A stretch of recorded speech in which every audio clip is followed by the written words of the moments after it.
Yeah. Okay. Hopefully that's it.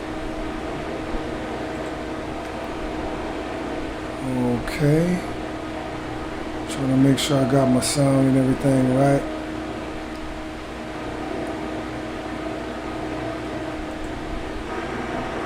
Ooh, let me get this noise down. Okay. Hopefully that's it. Okay, pardon me. Sorry about that. Trying to make sure I got my sound and everything right. Sorry about this. Let me.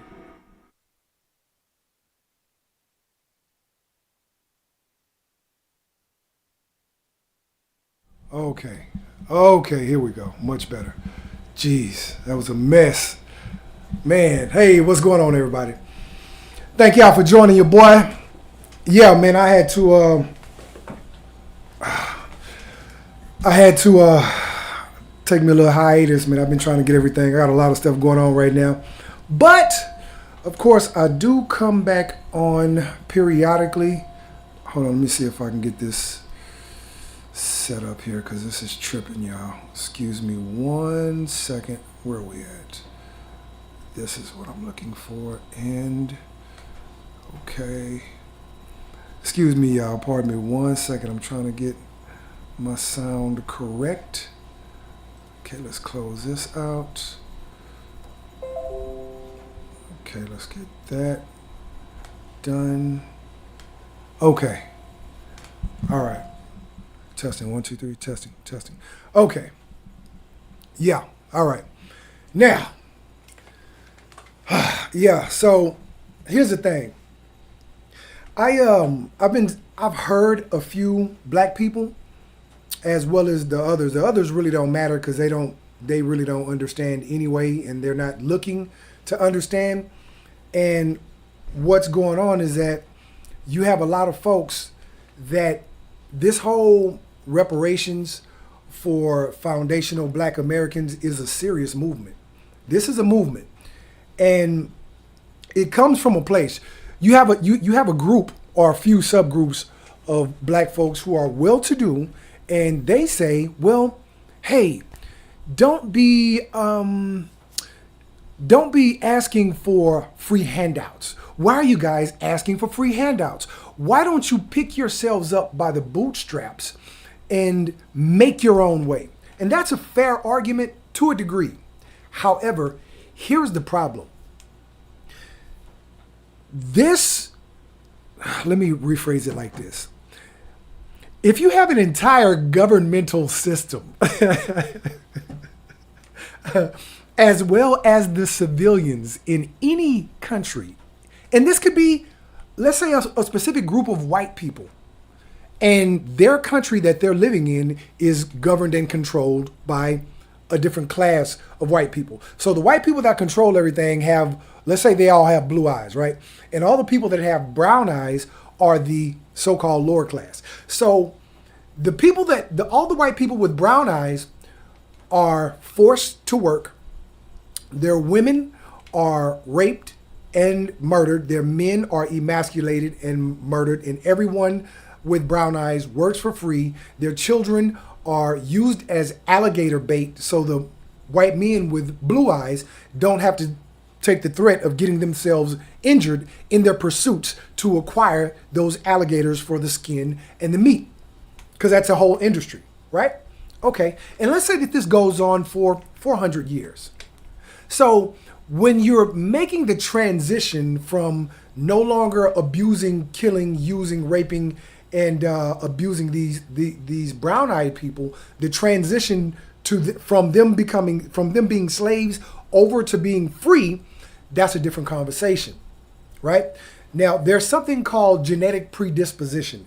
And genetic predisposition just basically, it's a medical term that basically means that you've been predisposed to something on a level to such a degree and to such an extreme that it transfers through your consciousness, through the consciousness as well as through the blood.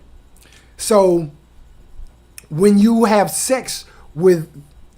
the free people have sex, these traumas are being transferred to the free people as a result of the ex-slaves.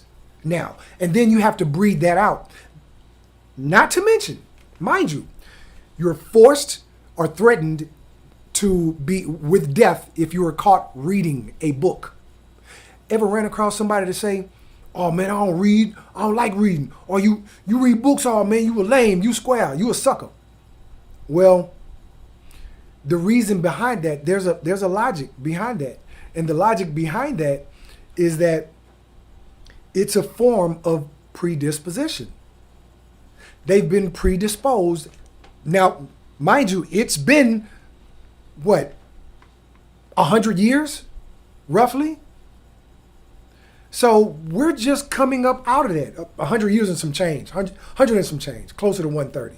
But we're just really still fresh off of the whole slavery mentality and all of that. So when we're talking reparations, the reparations is not asking for anything free. What person do you know on planet Earth that goes to work and works for free? Everyone expects a check. Everyone wants to be paid. What's right is right, and what's fair is fair. So what you have to do is you have to compensate those people for the work of their ancestors, the deaths, murders, rapes, pillages that were committed against this people. And this people is obviously our people, foundational Black Americans that can trace their lineage back to slavery. When you have these idiots out there claiming, or, gosh, what's the word I'm looking for? When they're basically projecting, preaching, screaming at the top of their lungs, "No, we don't need any reparations, and keep that. We don't need any free handouts." What they're not thinking about is beyond themselves. They're only thinking for themselves and or about themselves. What about all the Black people that been struggling? Not only that, it's not just about the money. What about the land? They gave, during the freedom of the slaves, after slavery was abolished, that land, thousands, millions of acres of land was given, not sold, given, parsed up, divided between white folks for free. Black people were not given land to empower themselves. So, okay, no problem. Y'all got iron on us. So we were forced to pull ourselves up by our bootstraps, right? In which we did. And as we did this, we eventually built something called the Black Wall Street. And we actually had a few of those located in all over the country. I think it was like 3 of them. And we had our own economic system that we built. Black stores, Black hospitals, Black businesses, Black banks. Soon as white folks got wind of that, we can't have the Black folk, the Negroes, financially empowering themselves because we're so frightened. They're going to come and take over everything. What did they do? They bombed Oklahoma. Yeah, Tulsa, Oklahoma. Bombings. They literally bombed the city. It was the massacre of the 1920s, 1920 or 1921 massacre of our people. Why? Because we were thriving, successful. We wasn't worried about white folks. It's like, all right, cool. Y'all don't want to give us no land. We'll buy our own. We'll earn our own way. Everything that we've accomplished, everything that we've acquired up to that time, they stole it from us. They destroyed it. Every time that we built something for ourselves that was financially successful and viable, they destroyed it. They, the government, which is ran by white folks, and civilian white folks. So yeah, this is where reparations comes in. Now check this out. Reparations was not an issue for the Jews. The Jewish people What happened to them in Germany? Reparations for that wasn't an issue. Oh, no, we ain't going to say nothing about that. The Indians, when they were massacred, they got land and money. Reparations for that? No problem. No question.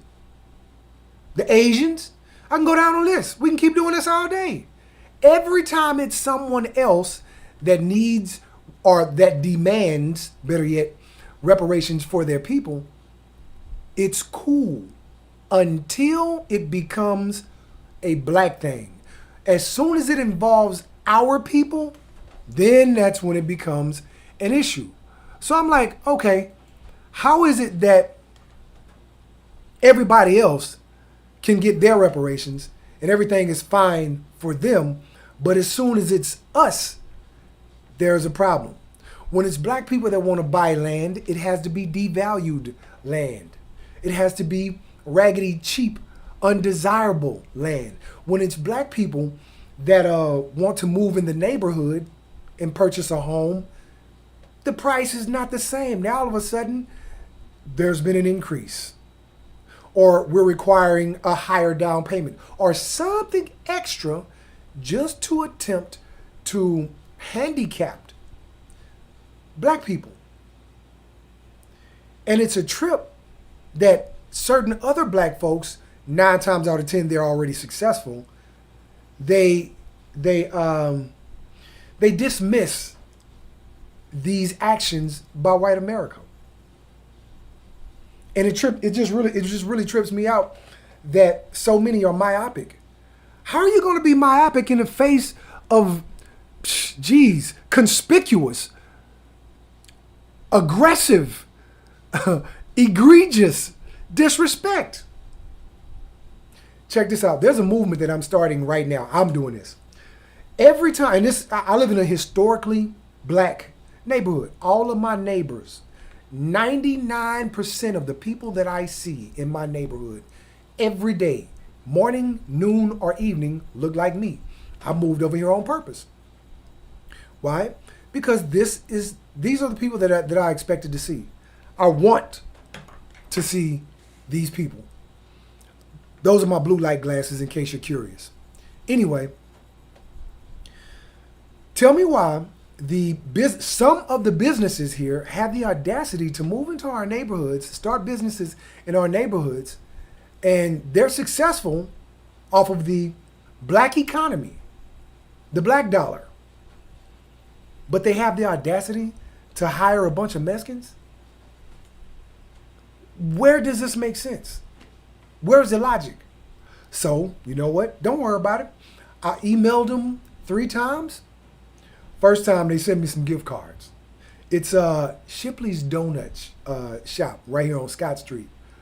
Oh, here, N-word. Here, take these free donuts and shut up. I wish I would. Guess what? I'm finna build a website. I'm finna design some flyers, business cards, whole 9 yards. I'm finna launch a whole campaign, and I'm contacting other individuals, grassroots. I'm finna go door to door. We finna either shut them down or they gonna put 99% black folks in that donut shop. And that goes for any other black business in any other 99.9%, 90% black neighborhood. Every business in every community should be, and their employee hiring should be an immediate reflection of that community that they live in. So naturally, if I travel to the Mexican side of town and I go into a Whataburger or whatever, I would expect to see predominantly Mexicans. Why? Because that's their side of town. No problem. That's what. Same thing as Chinatown or Little Italy. No problem. I would expect to see a bunch of Italians working in there. That's cool. That's not a problem. It's expected. Where the disrespect comes in is where you come high that they Mexicans, is that they're not black. I don't care what nationality you are. If your skin is not dark brown or any shade of brown, soul brother brown, like mine, gotta step back and kiss myself because I love my dark skin, baby. There's a problem with that. Subway is going to definitely be business number 2. They're next on the list. And here's my point. We have to, it is incumbent on us as Black Americans to attack these businesses with the same level of egregiousness that they infringe on our communities. The fight starts now. There's a movement. And if I got to be the start of it here in H-Town, Texas, bet that. Because I've even contacted so-called Black leaders, so-called Black activists. What them suckers tell me? One of them contacted me. I contacted like 4 of them by way of online. I looked them up or whatever, checked them out. Credentials, read a little bit about them. Yeah, went to such and such school, been doing X, Y, Z in the Black community for this and that many years, and et cetera, right? Okay, cool. Let me test that theory. I shoot them an email. Excuse me. Decline that call. I shot out emails to the 4 that I found. And what did I find? What did they say? Crickets. I got one of them cats that did get back at me. The one that did get back, this fool had the audacity to ask me who I was. Say, I'm just a regular citizen, homie. I have a plan. I have some concerns first. And then I have a plan of action that we, as the Black community, can execute to get some ACRAT. What did I get? Crickets. I need to hurry up and give me one of them sound effects deals. And I'm definitely gonna grab one eventually. Work with me right now. Bear with me right now. Y'all know I got my little struggle channel. I'm working on it. I'm gonna build it up. But my point being this: if you claim to be something, be about that life, homeboy. I ain't never claimed to be something that I'm not in my whole life. When I was a kid, I stayed A1 with who I am. I'm a man's man, and I believe that every man should be about what he said. Every man and every woman, whoever you are, be about what you say you're about. Don't just talk about it, be about it, baby. Nothing come to a sleeper but dreams, and perpetrators get exposed by lack of action or revealed by action. Being proactive is a way of life. How you do anything is how you do everything. So it's like when you have these fake cakers up here freestyling and perpetrating a fraud about something that they're not really about, then that's what creates a problem. That's when it's an issue.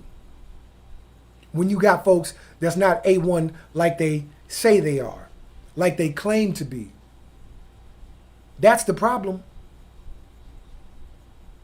And that's the part to me that just doesn't make sense. It doesn't add up. How can you be a Black man in the United States of America, bro, and not be willing to fight for your neighborhoods, to fight for your communities, to fight for your families, your children? This supersedes any one individual. One individual can indeed kick stuff off to get it started, but I can't do nothing I can't do all of this, all the work that's required by myself. I need help from my people.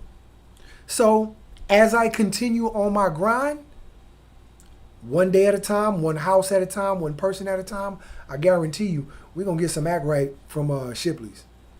I'm going to see 90% at the very least, preferably 99, which is where it need to be. But at least the majority, the greater majority, need to be Black. And Subway don't have anybody working there that's Black. You're in the midst of a historically Black neighborhood and you ain't got no Black employees? Like, bro, are you serious? Pizza Hut, every one of them. If they're a chain business, then they have an obligation to the communities. If it's an individually private owned, cool. Do what you do because you're private owned. But you can't rock that same way when you're a major chain. That's just not how it works. And more of us as Black folks, we need to start standing on business, man. We need to get on business and start standing on business, because that's the reason why a lot of these folks feel emboldened to do the things that they've been doing. They growing nuts now. Big nuts. Why? Oh, black folks ain't gonna do nothing. They're not gonna do nothing. We might as well. Let's go do this or let's go do that. XYZ. They're not gonna do anything. They're not gonna say anything. They're just gonna sit idly by and allow us to take over everything. Yeah, come on in. Nah. Not with me on the watch. I wish I would, homie. And I got a few partners that's already on board with me. Yeah, we're gonna rock it out. A little bit at a time. First, it starts with the email campaign. Everybody bombard them with emails. Then the phone calls, and if they still don't do it, don't get on top of business. Stop spending money. Speak with your dollar. That's how you do that. One person at a time. That's all it takes. All it takes is one person at a time. And each one, teach one. Like I tell my little homie at HEB. HEB got it right. Shout out to HEB for ratios, paying attention to your ratios. I appreciate that, for sure. Y'all could do better in San Antonio, where I no longer live, which is the reason why I left. I'm going to let them have it. I'm finna go where we at. This where we at. H-Town, Texas, baby. For sure. H-Town, Atlanta, Chi-Town, Ohio. Go where you at. If you tired of extreme, overt racism wherever you are, go where your people are. Things are not going to change in those predominantly other cities. Go where your people are. That's all you got to do. That's the easiest solution to the problem. Is what I did. And boy, say, I wouldn't change it for. Man, say, had I known that H-Town was as us and was as live as it is, I would have. Woo! I would have left as soon as I got out of high school. Because it's really that live up here. And if you black and you living anywhere else in the United States and you experience a lot of overt racism, come on to this H-Town, Texas, baby. I know you hear a lot of bad, but it's a lot of bad that goes on everywhere in every city. It's all about who you choose to involve yourself with. And as long as you choose the right group of individuals to befriend, then you don't have those. I've been here going on 5 years.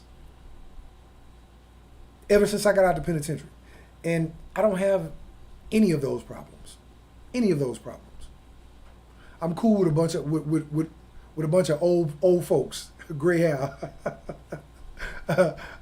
My neighbors across the street, they're in their 70s and 80s. I don't deal with a lot of cats, man. I got one partner, he close to 60. But yeah, man, I got another cat that's in his 40s and we cool. I'm cool with a couple of cats. But the few guys that I'm cool with, they're productive, they're progress-minded individuals. I do not associate, nor do I have the time to associate with individuals who do not have a mindset of progress. Show me your friends and I'll show you your future.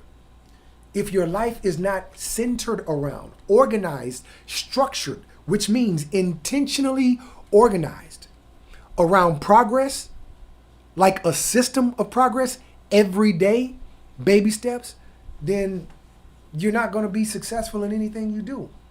Without self-discipline, there is no progress.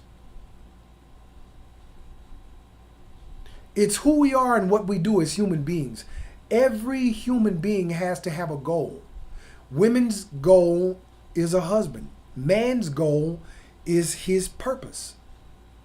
Woman's purpose is her family. Man's purpose exceeds himself. It's for the greater good. So it's family first, of course, to provide for them, but his ultimate purpose is outside of family. And most women's ultimate purpose is their family. And that's the difference, the transition in gender roles, which they've convoluted in schools and rewritten books and it's just so crazy nowadays, all this madness that's going on, man, it's pitiful, which is the reason why fathers are so essentially necessary in the headship of the family structure. But the psyche of black women has been so corrupted to believe that finance, whoever earns the most money is who's supposed to lead, that has just created a mess. We don't care about your money. Your money ain't gonna fight off no burglar when somebody kick the door in or break the window or when something go bump in the night. You can't throw no money down the hallway and say, hey, money, go check on that for me. Protect me. No. What you gonna need for that? What's that? A MAN? Yeah. Yeah, that's what you gonna need. A MAN. And if you ain't got a MAN, you gonna get done in. You got problems.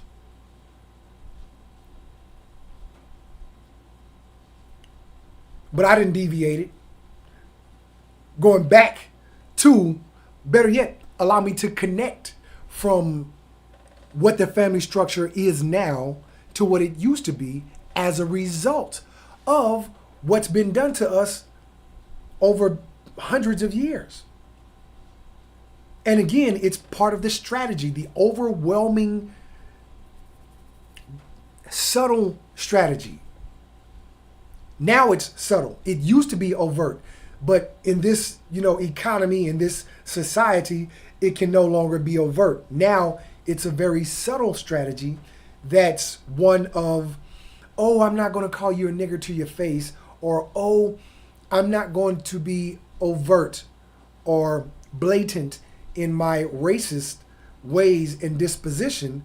I'll have to be much more subtle so that I can limit your progress and handicap your upward mobility in a surreptitious way. And surreptitious just basically means something done in secret, done, made, or acquired by stealth. And stealth is below the radar, not seen by the radar, obscure, hidden. But I'm not going to turn this into a spelling bee as much as I'd like to. Anyway, but that's been their strategy from day one, is to handicap any kind of financial empowerment for black people. And that's where systematic racism comes in, which is why our communities are in such disarray, which is why reparations is due. There are so many hundreds, so many thousands of us that only needed a loan. Me, all I needed was a loan. Years ago, I'd be a multi-millionaire by now. Had I had the bread that I needed to accomplish my goals, man, I would have been there. But it's just, hey, oh no, we're not going to lend you any money because you black. Not because you got bad credit, but because you black. So despite the fact that you have great credit, I've seen documentaries where you've had black families that go in to make a purchase of a home with excellent credit, get denied bank after bank, time after time. Oh, racism doesn't exist. What are you talking about? Of course you can go into a bank and get a loan. Man, are you kidding me? People that speak like this are idiots. They're asinine. They're ignorant. Stupid. You know why I say that? Because they haven't done the work. I'm not speaking of my opinion. This is not what I think or how I feel. This is facts. Look it up. All you got to do is look up online. It's so crazy to me that the information is so prominent, yet so many are, obscure in their understanding. How can you be so lackadaisical? How can you be so clueless about your own people, your own struggle? Which is why I'm an advocate for black families. In my videos, when I first started my channel, it was during the whole red pill thing. And I was like, yeah, black women, modern-minded women need to do this and need to do that and rah, rah, rah. Yeah. Okay, we know, we get that. But to the same degree, we got a whole bunch of feminine black men that are raised by single parent homes, black women, which is the reason why they feminine. So what is the solution to the problem, Tony? Great question. I'm glad you asked. What we need to start doing is teaching women how to be women. Look, I was on a thread just a little earlier today. I just learned this today. Did you know that the Islam guys, like the Islam religion, them brothers that, the whole soul brother thing, the Islam, Nation of Islam is what it's called. Did you know that they actually have a class that they teach in their Islam church or whatever it's called? I don't know if it's a mosque or whatever it is. But anyway, whatever it's called, they teach the women how to be ladies every week. This is like, what? Why aren't we doing this? We're not doing this in the Christian churches. But this is something that we can learn from. We can learn a little bit from everyone. We can learn something from the Islam guys. We can learn from the Asians. Did you know that the Asians teach, I didn't know this either until I found it out. They actually teach their children throughout school respect, honesty, not how important it is not to steal, courteousness, and just manners. Man, why are we not implementing these things early on to our children? Which again is why fathers, being part of a major part of the solution, are to marry these women. Stop carrying women before you marry. Start making these dudes marry you. You want kids? Bet. Get married. Stop having these unrealistic expectations. Oh, I want my man to have $1 billion and rah, rah, rah. Yeah, sure, you're quixotic. And quixotic, for those who are not familiar with that term, quixotic, piece of oatmeal. Quixotic basically means foolishly chasing ideals. So an idealistic way to live life, the ideal way that life would be, to me, is foolish when I'm expecting that in reality, when life is really a beast. Life is hard and it's going to punch you in the face and beat you up. You're going to face a lot of disappointments throughout life. However, guess what? If you have a father in the home to help the mother and the mother to help the father, did you know that the woman's purpose of existing, the only reason why we have human being women, according to God, is so that they can help the man to meet the responsibilities of the family.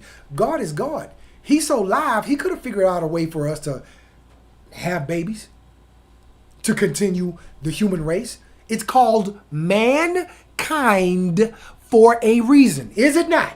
It's not rocket science.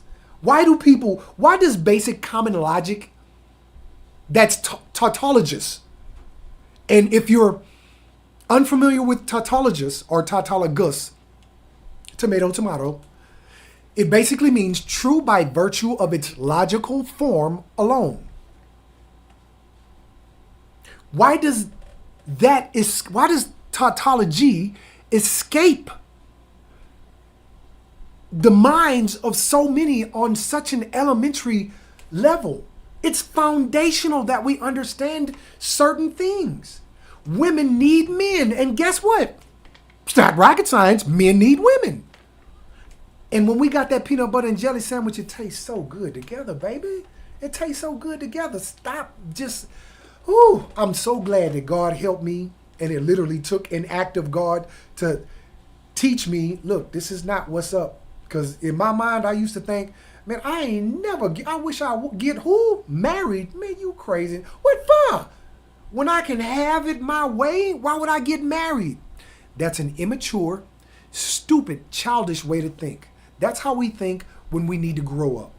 As a result of not having can we say it, everybody, boys and girls? Father. I didn't have my father or my mother. So I was just out of there. Went through a few orphan homes. I was an orphan for a little while, etc. And you go, woe is me. I was an orphan. Please feel so. Nah. I had to learn. All that means is I had to learn all my lessons the hard way. That's all that means. I've read over 400 books so far because I didn't know. There's so much I didn't know. And there's so much more I still don't know. And the more that you learn, the more you know that you don't know very much. Straight up. It's the dummies. You know how to tell someone who's really stupid that thinks that they're intelligent? When they actually think that they know something. When they think they have all the answers and they have everything figured out. That's how you know that they're dummies.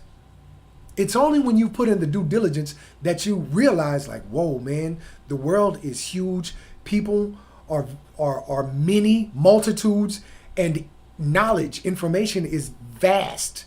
And there's, even if I read all the books that I possibly could, I'd never learn everything, even about one subject. So all we can do is learn a little bit about a lot of things and improve ourselves. Kaizen is a term by Japanese that was actually originated from the US in the 1960s, I believe. And the guy went over there, shared the philosophy with them, and so the term Kaizen was developed. Anyway, how that relates directly to our reparations is going back, building our families. Families. When you have black men married to black women, both of them doing the work that is required to make a relationship work, that's when you have a successful relationship. Relationships are hard. You know what reparations do? Make it a little easier. That's what reparations do. Reparations will provide that bank loan, that land that we as black men were deprived of as a result of being freed when we were slaves. So it's like you need to have a level of financial security and stability in order to be able to provide for yourself, for one, and definitely for a family beyond yourself.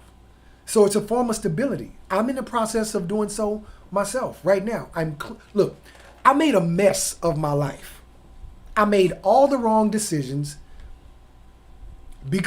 partially because I didn't have a pops to give me the game. And as a result of that, now I'm on the opposite side of all of those mistakes. However, I will be making more mistakes, but just not legal mistakes. I don't break the law at all in any way, form, or fashion anymore. So now I'm having to clean up my life. Why? Because I messed it up. So when you mess up something, it's incumbent upon the person in the mirror to clean up that mess. Whoever made that mistake is whoever has to clean up that mistake. So it ain't no, oh, woe is me. No, ain't no woe is me. I committed some crimes. I had to go to the penitentiary, serve my time, and pay my debt to the state of Texas. All right, bet. Now I'm moving forward, making progress. And I've made more progress in the last 5 years than I've made in the previous, for the rest of my life. In all of my time being on this planet. I've made more progress in the last 5 years. Do you know why? Because I'm not breaking the law, running from the police, looking over my shoulder, worrying about what's going on behind my back. I don't have to worry about that no more. Thank God. I'm grateful. But it's just the basic, it's just basic logic and common sense. And let me tell you how that played in.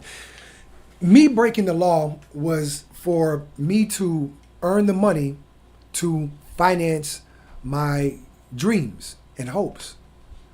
I didn't know that there were other legal ways that I can do that outside of working a regular job. I just didn't know. Ain't nobody gave me the game. But I know now. And that's why I lace my son up. I give my son a game. I let him know it. He on point. He still go through it, a little bit here and there. He a grown man now, but as a black man, my father, look, check this out.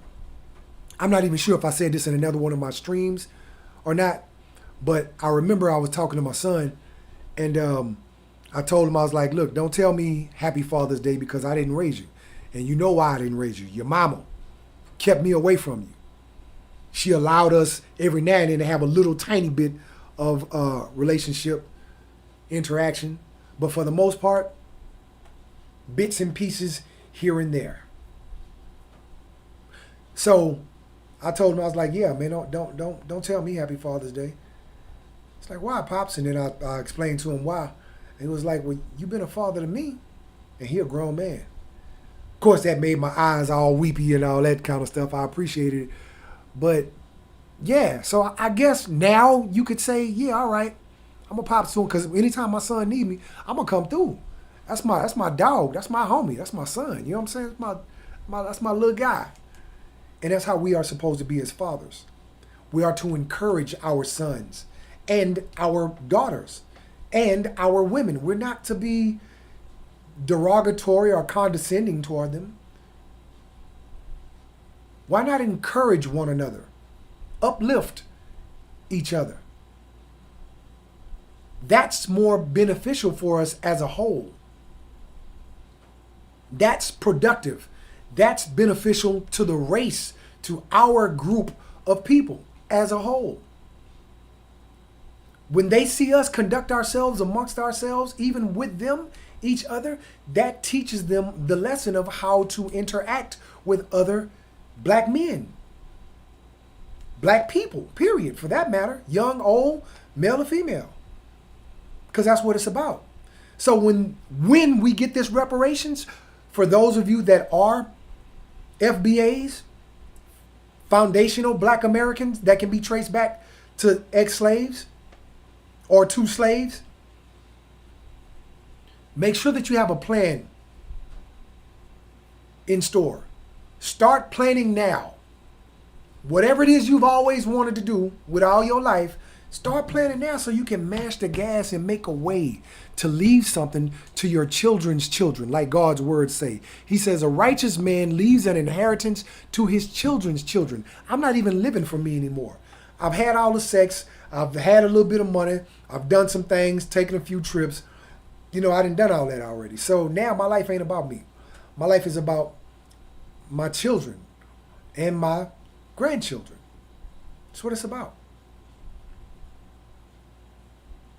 So reparations is definitely coming, and we gonna mash the gas to make sure. I know I'm gonna do my part, and I'm gonna help to any and every degree that I can to multiply the efforts, to proliferate the efforts of success, so that we can get this financial empowerment that we were disenfranchised to receive once we were freed men.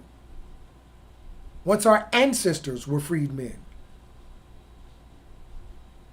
When our lands were bombed, when our businesses were bombed, and cities were bombed, churches were bombed, homes were bombed, pipe bombs and plane bombs dropped on us.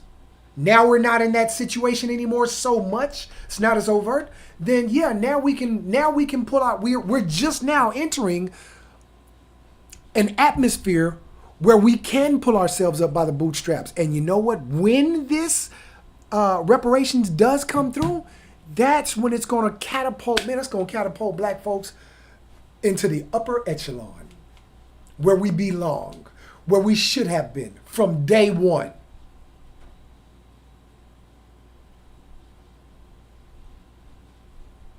Anyway, I just wanted to come chop up game with you a little bit.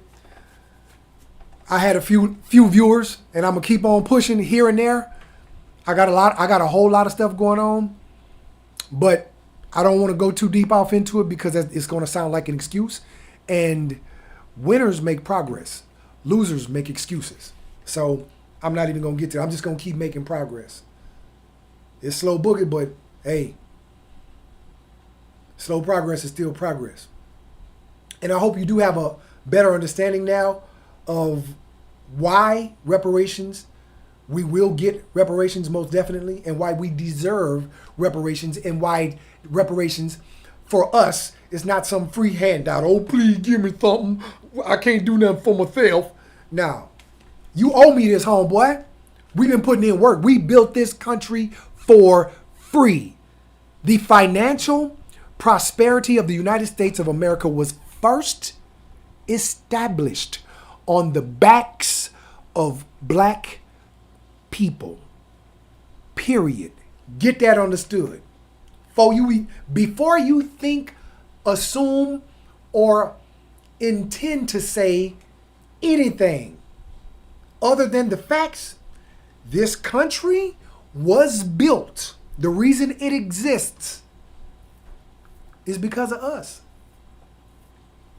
George Washington said that if it wasn't for the I think it was the black freedmen who assisted in the Civil War, there wouldn't be a United States. Not to mention the black airmen, what were they called? The red, no, it wasn't. God dang it. It's right on the tip of my tongue. It was a whole crew in the army, in the military, well, not the army, but the Air Force. It was the Buffalo Soldiers.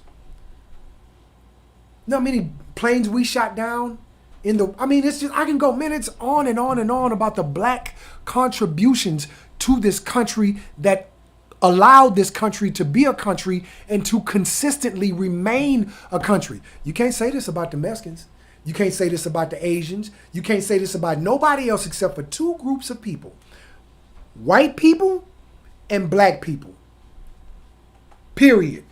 And if you're talking about the Swiss and the Germans and Russians and any other white people that was here as immigrants, they're all included. Those are white people. So they're part of the group. And that's just part of my point. White people and black people are the reason why the United States is the United States. So again, anyway, I just thought what I'm gonna start doing is I'm gonna start popping on and doing like maybe little 30-minute talks with you guys, and until I get my viewership up, because I'm brand new to the whole live streaming thing. So bear with me and tell your friends, tell somebody to come check your boy out. If you find what I say to be valuable, I appreciate it. And even kids, get the kids on here too, young boys and young girls, so they can get the game. Because I want to teach all of us everything that I know. I want to share it, so maybe they can go ask their fathers and their mothers. Hey, look, is this true? I was watching this, this stream, and this guy Tony, he said XYZ. What y'all think about this? It's a cause for conversation, because I want to uplift us. I come to encourage us, and I want us to win. I just want all of us to win. That's all I want. I want us as black people to win. Whether I like you, don't like you, whether you like me, don't like me, whether we know each other or not, I don't care. I still want us to win at the end of the day. So, with that being said, thanks for the love. Thanks for coming out and checking me out. Hey, see you next time, baby. Peace and progress to you. Player salute. And when I say player salute, that means productive life always yielding accomplishment. PLAYA. And I got the t-shirts. Best believe that. Click the link and you'll see them. Holla at your boy, baby. Peace.